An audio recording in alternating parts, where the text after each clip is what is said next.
today?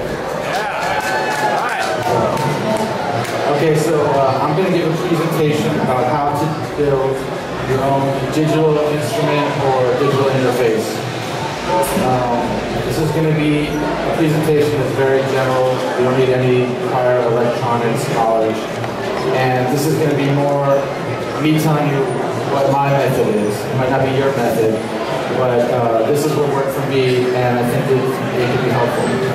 So, the first question you want to ask is, this is how to build your instrument, right? You want to ask yourself, why do I want to make this instrument? What do I want to do with it? Who am I? Like, it's really really asking yourself, you know, who are you? What skills do you have? What do you want to do with this thing?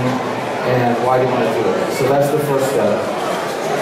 And when doing this step, I really strongly suggest don't limit your creativity.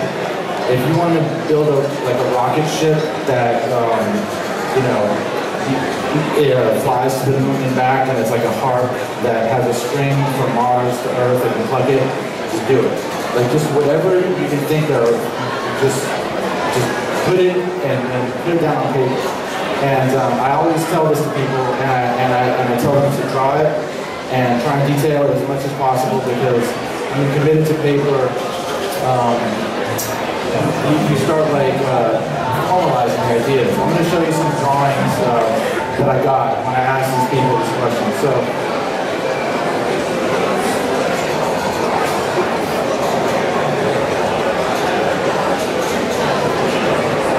So this is one of them I got. This guy made something called a conversation synthesizer. These two guys are, I don't know if they're friends or what, but when they start talking, if they get into an argument, one of them gets shocked. So it's kind of crazy. And this is another image of it. If they're agreeing or disagreeing, if you want to change the subject because you don't like what the guy's saying, you press the change subject button. So, you know, obviously a lot going on there. Let me show you something else. And when you're doing this, like I said, you have to ask yourself, what are your skills? I'm a guitar player, right? So I made something suited for a guitar player. This woman made something, she's really into sewing. So she made an instrument called Oh So Cool. And it's, she didn't really draw this. She took a pre-existing image, but she detailed it really well with the sensors and what she was going to do. And what I really like about this is nature uses only the energy it needs. So you can see that it's going to be a foot-controlled instrument. Now, it looks like a sewing machine, but this is actually a musical instrument. I don't know if it was actually going to sew garments or not, but she was going to, she knows how to use a sewing machine, so she was going to use that to create music. Okay, next one. This girl really liked biking. She biked everywhere. So she actually took it to the next step, which we're going to get to, and she put detail like what kind of sensors she's going to use, light sensors, thermal sensors. So that's that one. Let's see.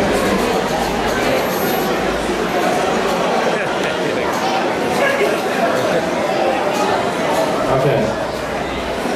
I told this to a friend of mine, and she made this drawing with a lot of LEDs and a glove that she's going to use. So you can see that this is a very helpful process. So, okay, so first step. Actually, I'm going to show you the drawing I did for this instrument. So this was the first drawing I did when I wanted to make this instrument. And you can see how much it changed in my process. It's a lot different. And we'll get to why it changed. But, you know, I did this too. I drew, what I wanted to have. Okay, so you've done your drawing. Now this, by the way, this might take you a day, it might take you a month. Like, I meditated on what my instrument's going to be for quite a while. I think, I did a couple of times before I was like, okay, this is what I want. So you got to do that, get that step done. Next step, figure out the electronics, okay? Now, maybe your instrument is going to be wireless, right? Maybe you're going to have joysticks in it. Maybe you're going to have, let me back up a second.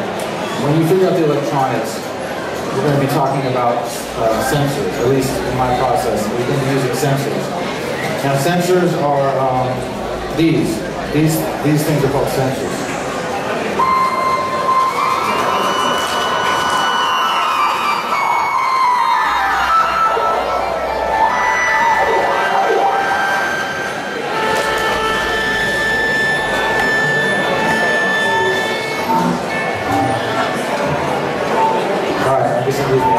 Anyways, these are sensors.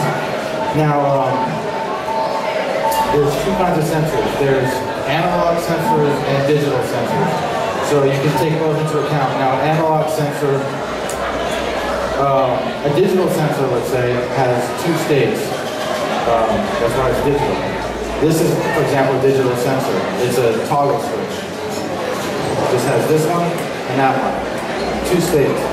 A button has two states. It's just either it's depressed or it's not depressed. You know? And these, even though these aren't sensors, these LEDs, they're digital. They have two states, on and off, and they're just one color. Now they have other LEDs that are, you know, a bunch of colors, or two colors, or infinite colors, but these are digital. Analog sensor is something like this, where it actually has an entire range. This is a potentiometer. This is a potentiometer, but it's over the course of it's stretched out. In other words, you know, it's not, instead of like this, it's like linear. And I guess we don't need to know how they work, but this is also a sensor that measures pressure. Let me see if I can get the audio back in.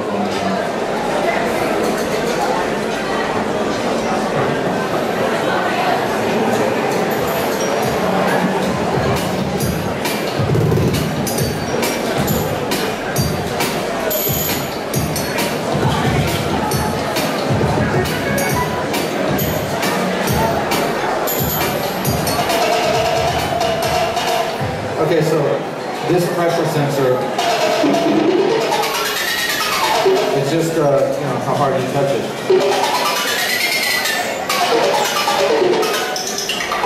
It's really responsive. You can barely touch it. So other sensors are, there's photosensors that measure light. There's heat sensors, thermosensors that measure heat. What else are there? There's proximity sensors, how close you are to them. There's, like the guy, two presentations before, who was talking about neural systems. There's EEG sensors that measure your brain activity. So there's like almost a sensor for everything. So that's your mind. You have your drawing. Now you're starting to think about the sensors. Now you got to start putting these two things together, right? So you got to start thinking about it. So now you make another drawing. Now you're putting your sensors in. Where are you going to put the joysticks? Where are you going to put it? It's kind of like the drawing I showed. Let me pull that up again.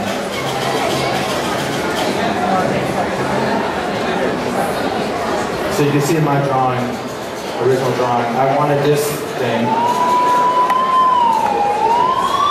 I had, looks like I had 3 of them, just like I have now. I had 4 of these. I had a bunch of potentiometers like this, but they're on the side. And so you can see it's similar to this, but it's not quite. But I did start labeling where my sensor is going to be. Okay, next step. You have your electronics figured out. Well, I guess at this stage with the electronics, what you want to do is actually connect them together and test them out. You want to have this completely figured out before we go to stage 3. So what I used in this, and this is an Arduino Mega is in each one of these. So at this stage, I actually took a potentiometer and I stuck it in the Arduino, and I was, you know, testing it. I tested each and every sensor to make sure it worked. I tested out my Arduino code. I tested everything out, and as I'm going to get to in later on in this discussion, I plugged it into a computer to make sure that I would get the levels that I wanted. So that's important too. So now, step 3. Take the electronics and take the idea you have and figure out how those two things are going to fit together, right? So you want to actually create something. You want to make another drawing and say, where is everything going to go? And figure out exactly the placement. Now in this stage, somebody gave me this advice, and I can't even tell you how helpful this is. You want to actually make a mock-up of what you can do. You want to, I designed an Illustrator and I actually printed out a life-size version of this. Okay? And in this drawing, so I printed out a life-size version of that, and I held it in my hands, and I instantly knew that design sucked. It took me about 1 second. I was like, that is not going to work. Just, but I thought from the drawing it looked amazing. Like, that's great. But as soon as I held it, I was like, no. So then I started changing it, and I went through about 5 or 6 different versions. So in this stage, there's a lot going on. So you want to print it out, and you might want to use some 3D software, maybe Maya or CAD or something. You might want to do a 2-dimensional thing in Illustrator, but I would really recommend, so what I did was I printed that out and I put it on cardboard, and I held it in my hand on cardboard. You might want to do it, if it's that type of instrument, you might want to do like that. On this, I printed this interface out and I just looked at it, and I kind of knew exactly how big it was going to be, and it looked good in the backpack. Now, after printing several of those out and changing it, and I knew it wasn't going to work, I settled upon this interface. This is like one of the second to last ones that I came up with. I changed it. Like you can see that these lights that are here used to be over here in that drawing. And obviously there's like an Egyptian flavor going on here with the Eye of Horus. Just trying to inspire myself. So there's that. But during this stage, you want to really figure out, you want to hold it in your hands. And then once you do that, you want to actually construct the instrument. Now, at this stage, in this day and age, we're lucky because there's so many ways to do this. I read an article about a woman who designed a flute, and she came up with a 3D plan of it, and she printed it out in a 3D printer. And she didn't like it, so then she tweaked it and printed another one out the next day. She didn't like it, she printed out, tweaked out, and printed another one out the next day. I mean, how amazing is that? Like you could never do that if you tried to make a metal flute. That would. So she finally came up with a design she liked, and then she finally made it out of metal or whatever material they use. So we have 3D printers, we have CNC, 3D CNC, so you can make something out of wood. There's a lot of options, so I strongly recommend using 3D software or something. And the other thing is you want to make it so that, a couple of things. First of all, if you're going to make one instrument, why not make 2, right? Like if you go to the trouble to make this bass, why not make 2 of them? So I made 2 of these. I have a couple of things like this, and you want to make it so it's reproducible, right? So have a file, have a template, have something. The way I did this was actually I printed out each piece in Illustrator, and I made it. I don't know why I did this because it's expensive, but I made a plexiglass piece of each of these, and my woodworker traced each shape out: the neck, this body, and this face. So you want to make something that's reproducible. That's why a computer file is good. So at this stage, what you do is now you put the electronics into the body and you have it working. Maybe you have a microcontroller like Arduino or some other microcontroller. Okay, now what you want to do is, this is what I did, plug your interface into a computer. Okay, And there's several, at least for music, there's two really good pieces of software that I would recommend. There's one called Max, which is what I use, which does cost money. The other one is PD, or Pure Data, right? And that's free. So you can download that, and then you start, then this is the part that's kind of intimate. You start writing the software. Now, let me give you a little demo of what I do with mine. So this instrument is called a Smomid, and the name stands for String Modeling Midi Device. And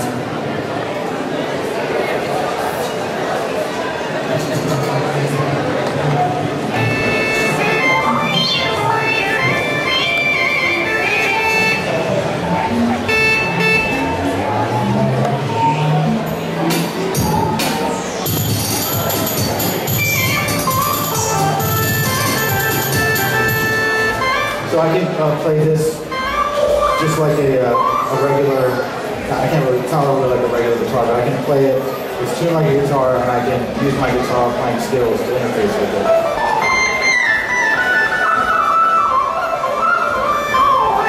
I can also do this.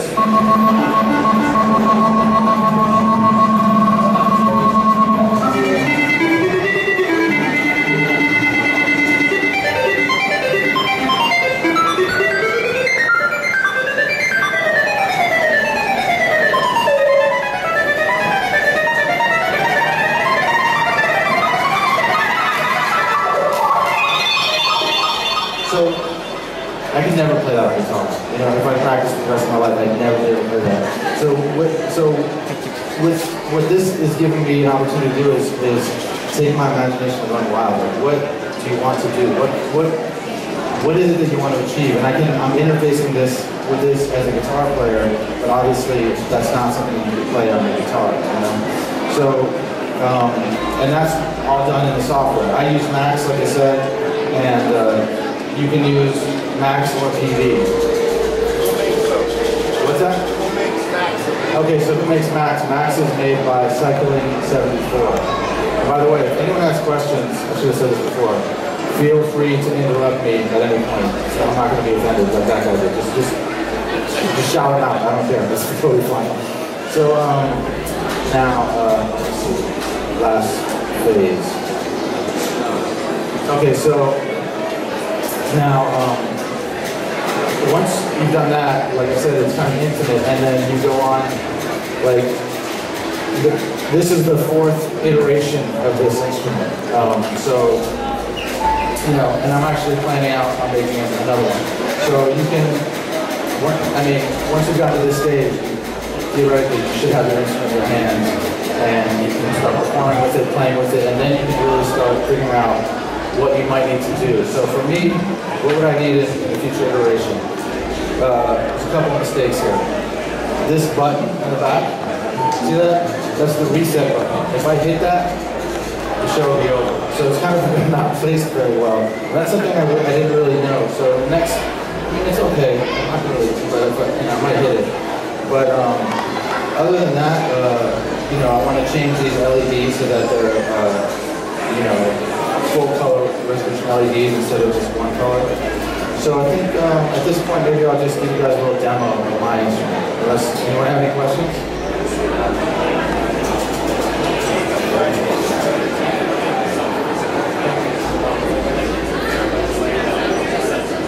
Okay, that's a really good question. He asked, can you make a fretted instrument? And that's one of the reasons that's a great question, because one of the flaws of this instrument is that it's really hard to play without looking at it, because it just all feels the same. I have to actually see this. So I'm investigating that. I saw somebody at another convention or something who had silicon that you could actually kind of shape to whatever you wanted.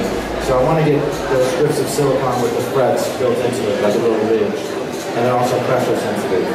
Other than that, I don't really know. Let me see something. I think you might need to have a human finger touch this.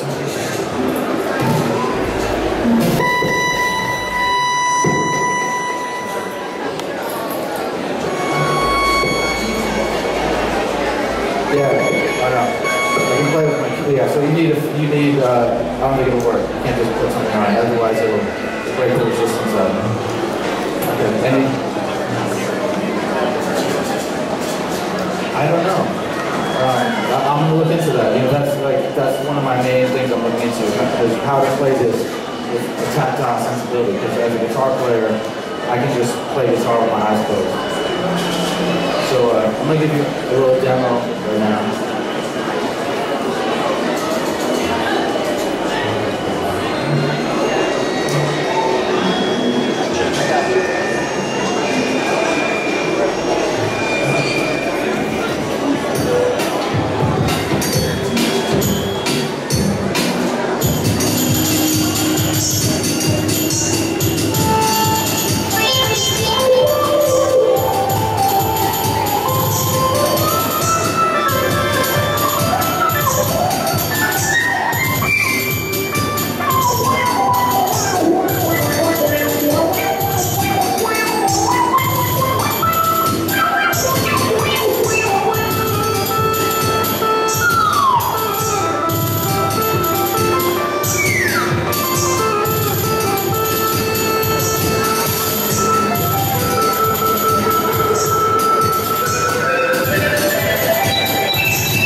Another MIDI device.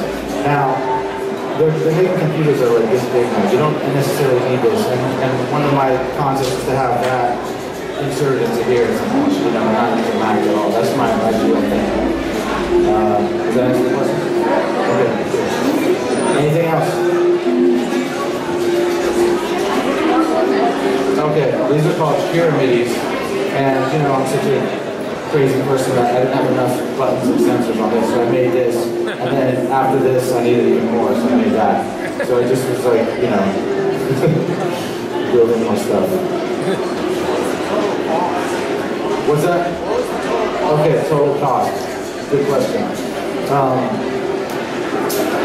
I I guess an Arduino Mega is like, what, 50 or 60 bucks. That was the most expensive thing. These are like 24 bucks. The wood is like, doesn't cost anything. That's why I like using wood. But the real cost is in labor and time. That's what takes me. This took me 2 months to construct it and put it all together. So I think I'm out of time, guys. So thank you very much.